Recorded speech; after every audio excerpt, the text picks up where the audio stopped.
Today we are going to see the remaining portion of article.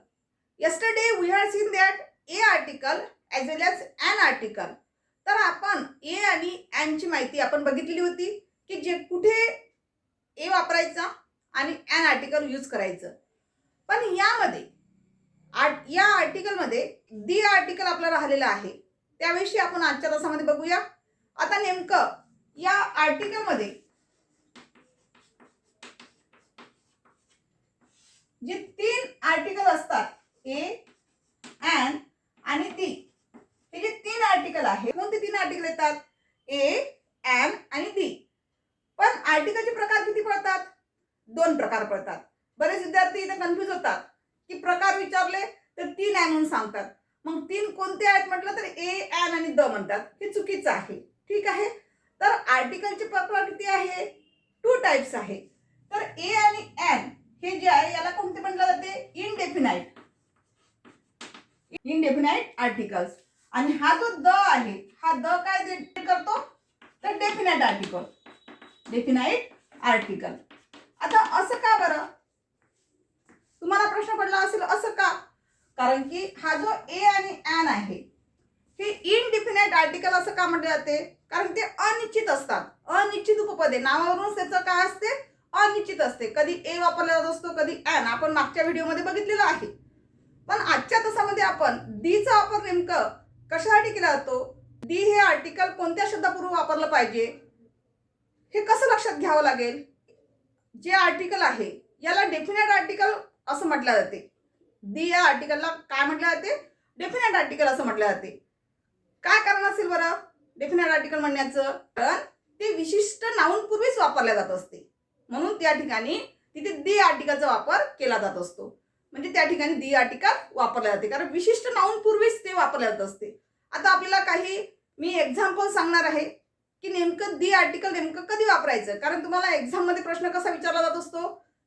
Fill in the blanks with suitable article. म्हणजे suitable article सह blank जी आहे रिकामी जागा भरा, योग्य ते रिकामी जागा भरा असं प्रश्न येत असतो. म्हणजे तुम्हाला आर्टिकलचाच वापर करायचा असतो. पण कोणते आर्टिकल? ए, एन आणि दी. तिथे असं तुम्हाला ए वापरा किंवा एन वापरा असं एवढं सांगितलं जात नाही. तुम्हाला स्वतः त्या ठिकाणी ठरवून लिहायचं असते. तर नेमकं आता दी कधी वापरणार आपण याविषयी काही रूल्स बघूया. दीचा वापर कधी केला जात असतो?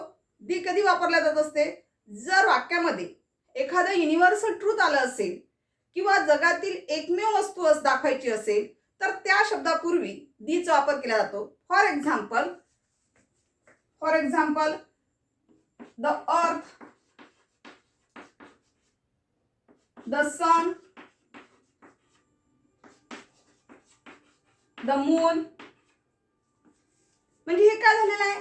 वैश्विक सत्य असे असणारे शब्द जर येत असतील तर अशा शब्दांपूर्वी काय वापरायचं? तुम्हाला दीचा वापर करायचा आहे. फॉर एक्झाम्पल मध्ये जर घ्यायचं झालं तर अर्थ इज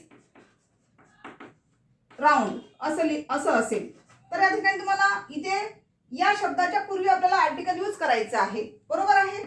तर इथे जर सुरुवातीला ई आलं असेल तर इथे तुम्हाला एन घेऊन किंवा ए घेऊन चालणार नाही. कारण इथे काय आलेलं आहे? युनिव्हर्सल ट्रूथ शब्द आलेला आहे अर्थ. म्हणून या ठिकाणी तुम्हाला काय वापरावं लागेल? द चा वापर करावा लागेल. ठीक आहे. म्हणजे the earth is round. Second example बघा. Sun rises in the east.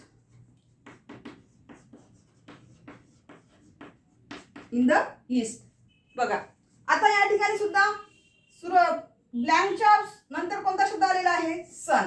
तुम्ही हे विचार करायचं नाही की सनची सुरुवात कशाने झाली आहे? यसनी. मग यस हे कन्सोनंट आहे म्हणून या ठिकाणी ए घ्यायचं नाही. तर असं जर तुम्ही विचार केला तर तुमचं उत्तर काय होईल? रॉंग होईल. तर तुम्हाला या ठिकाणी काय करावं लागेल? सन हे काय आहे?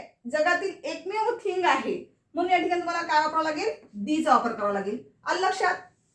ठीक आहे. चला नेक्स्ट रूलकडे जाऊया. सेकंड रूल बघा. जर दिलेलं वाक्य सुपरलेटिव्ह डिग्रीमध्ये आलेलं असेल तर अशा वेळेस सुद्धा त्या शब्दापूर्वी काय वापरायचं आहे? आपल्याला दी वापरायचं आहे सुपरलेटिव्ह डिग्रीमध्ये. आता दिलेलं वाक्य जर सुपरलेटिव्ह डिग्रीमध्ये येत असेल, आता सुपरलेटिव्ह डिग्री कसं ओळखणार तुम्ही? सुपरलेटिव्ह डिग्रीमध्ये जर वाक्य आलं असेल तर अशा वेळेस सुद्धा तुम्हाला दीचा वापर करायचा आहे. म्हणजे कसं लक्षात घेणार?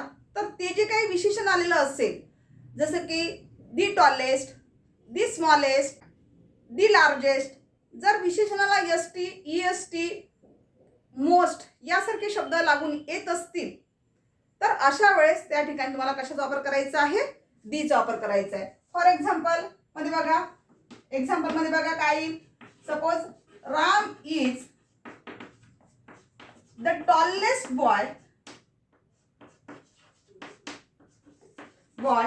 In the class. बघा आता या ठिकाणी कशाचा वापर केलेला आहे, दचा. पण या दच्या नंतर इथे काय आलेलं आहे, टॉलेस्ट. म्हणजे इथे हे काय दर्शवत आहे, तुमचं सुपरलेट डिग्री दर्शवत आहे.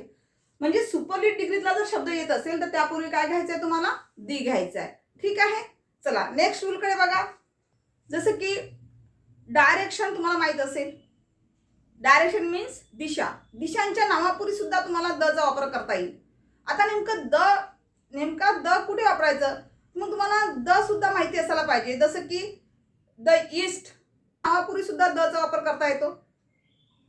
मग दिशा नेमकं तुम्हाला माहिती असायला पाहिजे, दिशा कोणत्या आहे, तर त्या दिशा तुमच्या लक्षात यायला पाहिजे. जसं की the east, the west, the north, the south या पद्धतीनं. फॉर एक्झाम्पल मध्ये आता दिशांच्या नावापूर्वी म्हणजे डायरेक्शनच्या संदर्भात असेल तर अशा वेळेस सुद्धा तुम्हाला काय वापरायचं आहे, दीचा वापर करायचा आहे. फॉर एक्झाम्पल मध्ये बघा, the sun rises in dash east.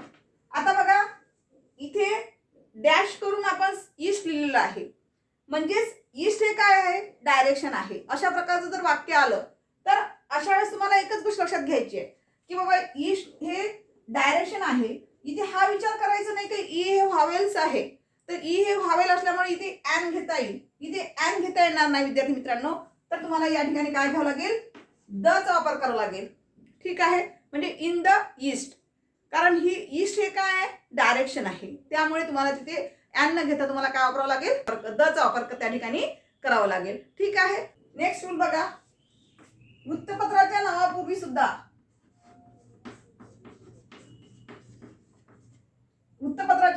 सुद्धा तुम्हाला दीचा वापर करावा लागतो. आता तुम्हाला वृत्तपत्राची नावं माहित पाहिजे. फॉर एक्झाम्पल कोणती असतात, दी लोकमत. जसं की तुम्ही तुमच्याकडे लोकमत पेपर असेल तर निवड लोकमत शब्द आला तर तिथे फक्त या ठिकाणी यल आला तर एक घेऊन उपयोग नाहीये. तर या ठिकाणी सुद्धा तुम्हाला काय वापरावं लागेल, दी लोकमत,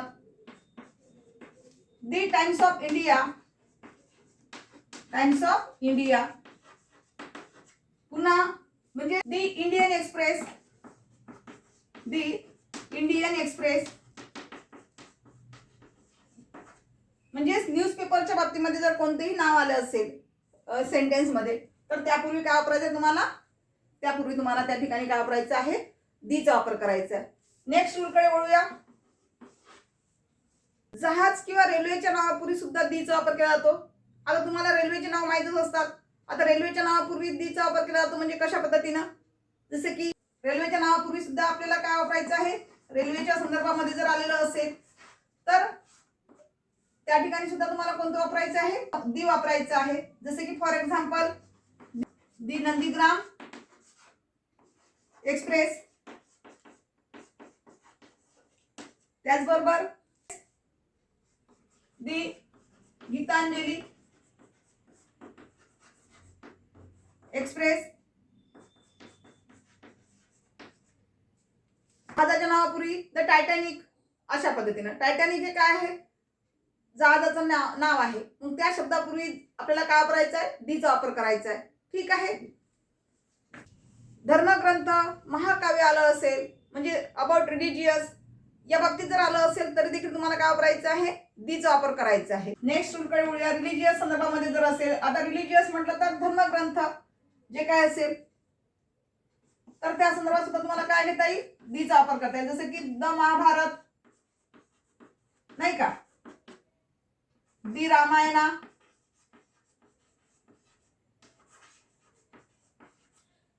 दी गीता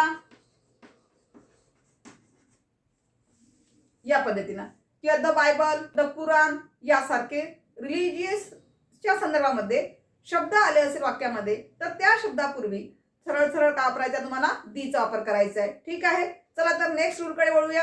एखादी संख्या आली असेल म्हणजे क्रमवाचक संख्येपूर्वी सुद्धा तुम्हाला काय वापरायचं आहे, क्रमवाचक संख्या जर वाक्यामध्ये आली असेल, क्रमवाचक संख्या त्याला आपण रोमन नंबर्स म्हणतो. क्रमवाचक संख्या म्हटलं तर आता फर्स्ट आलं असेल तर या ठिकाणी दी फर्स्ट असं लिहावं लागेल. सेकंड असेल तर त्या ठिकाणी तुम्हाला दी सेकंड, तिथं तुम्हाला सेकंडच्या ठिकाणी तुम्हाला असं म्हणता येणार नाही की बाबा अ सेकंड असं म्हणायचं नाही, ते रॉंग होईल. तर रोमन अंकामधलं किंवा क्रमवाचक संख्यापैकी कोणताही शब्द त्या ठिकाणी आलेला असेल तर अशा वेळी दी फर्स्ट वापरावं लागेल. क्रमवाचक संख्येमधलं नंबर्स मधलं कोणते आलं असेल तर त्यापूर्वी काय वापरायचं, तुम्हाला दीचा वापर करायचा आहे. ठीक, दी आर्टिकलचा वापर कशा पद्धतीने केला जातो याविषयी माहिती जाणून घेतलेली आहे की डेफिनेट आर्टिकल जे असते दी, तर या दीचा वापर नेमका कोणकोणत्या शब्दापूर्वी होतो आणि कोणकोणत्या ठिकाणी आपण वापरायला हवा याविषयी आपण काही रूल्स बघितलेले आहे.